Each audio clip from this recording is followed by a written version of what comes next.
नमस्कार. अर्जुन आता कोर्टात निघालेला असतो आणि सोबत चैतन्य सुद्धा असतो. अर्जुन चैतन्याला सांगत असतो, अरे चैतन्य, तो जोशी वकील त्याला बघताच मला असा राग येतो ना, काय सांगू तुला, आणि चुकून माझ्याकडनं काय घडू नये. त्यावर चैतन्य म्हणतो, अर्जुन एक गोष्ट लक्षात घे, तिथे जोशी वकील हा मधुभाऊंची केस लढणार आहे आणि तू काहीही करून गप्प राहा, शांतपणे ते सगळं बघत राहा.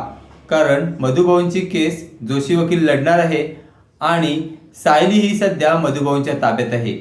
जर सायली बहिणी परत घरी आणायच्या असतील तर तुला मधुभाऊंशी पटवून घ्यावंच लागेल आणि मधुभाऊंच्या गुडबुकमध्ये तुला राहावंच लागेल. मागच्या वेळेला जोशी वकिलाला मारताना तुला मधुभाऊंनी बघितला होता आणि त्यावेळेला केवढा मोठा प्रॉब्लेम झाला होता, येते ना लक्षात तुझ्या अर्जुन. त्यावेळी अर्जुन म्हणतो, हो रे मित्रा, पण काय करू, त्या जोशी वकिलाला बघितल्यावर मला खूपच राग येतो. तो किती हरामी आहे, तो मैपतचा माणूस आहे, हे मधुभाऊंना कसं सांगायचं मला काही कळत नाही. त्यावर अर्जुन चैतन्य म्हणतो, काही काळजी करू नकोस, बघू आपण. चैतन्य आणि अर्जुन कोर्टाच्या बाहेर येतात. कोर्टाच्या बाहेर जोशी वकील हा मैपत आणि साक्षीशी बोलत असतो. तो गप्पा मारत असताना चैतन्य आणि अर्जुन त्याला बघतात. चैतन्य आणि अर्जुन गाडीतनं उतरतात आणि कोर्टाकडे जात असतात. तेवढ्यात जोशी वकील अर्जुनला बघतो आणि घडून जाऊन लपतो. जोशी वकिलाला असं वाटत असतं की त्याला मैपत सोबत बोलताना अर्जुनने बघितलेलं नाही, पण अर्जुनने त्याला व्यवस्थित बघितलेलं असतं. पुढे चैतन्य आणि अर्जुन जसे कोर्टाजवळ येतात तसे त्यांना मैपत थांबवतो आणि म्हणतो, नमस्कार सुभेदार साहेब, कसे आहात, बरे आहात ना. त्यावेळी अर्जुनला खूपच राग आलेला असतो, पण अर्जुन त्याला काहीच बोलत नाही. अर्जुन हळूच कोर्टात जातो. इकडे सायली ही आपल्या साड्या कपाटात लावत असते.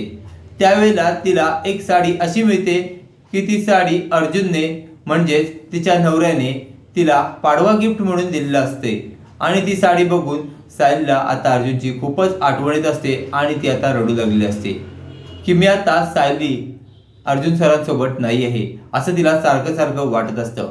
त्यानंतर पुढची साडी काढते. त्यावेळी तिला आठवतं की ही साडी तिला आजीने तिची स्वतःची साडी भेट म्हणून दिलेली आहे, आठवण म्हणून. सायली हळूहळू त्या सगळ्या साड्या लावत असते आणि तिला त्या घरातील जुन्या आठवणी सारख्या सारख्या आठवत असतात. आता त्या आठवून सुद्धा तिला खूपच छान वाटत असतं. त्यानंतर सायली सगळ्या साड्या लावल्यावर तिला आतमध्ये एक छोटी डायरी भेटते आणि ती डायरी तिने स्वतःच लिहिलेली असते. त्यानंतर सायली ती डायरी घेऊन खाली बसते आणि ती डायरी वाचू लागते. आता सायली अर्जुनला भेटण्यासाठी नक्की काय करेल ते पाहणे कमालीचे ठरणार आहे. असेच मालिकेचे नवनवीन अपडेट पाहण्यासाठी व्हिडिओला लाईक आणि चॅनलला सबस्क्राईब करायला विसरू नका. थँक्यू. बायको.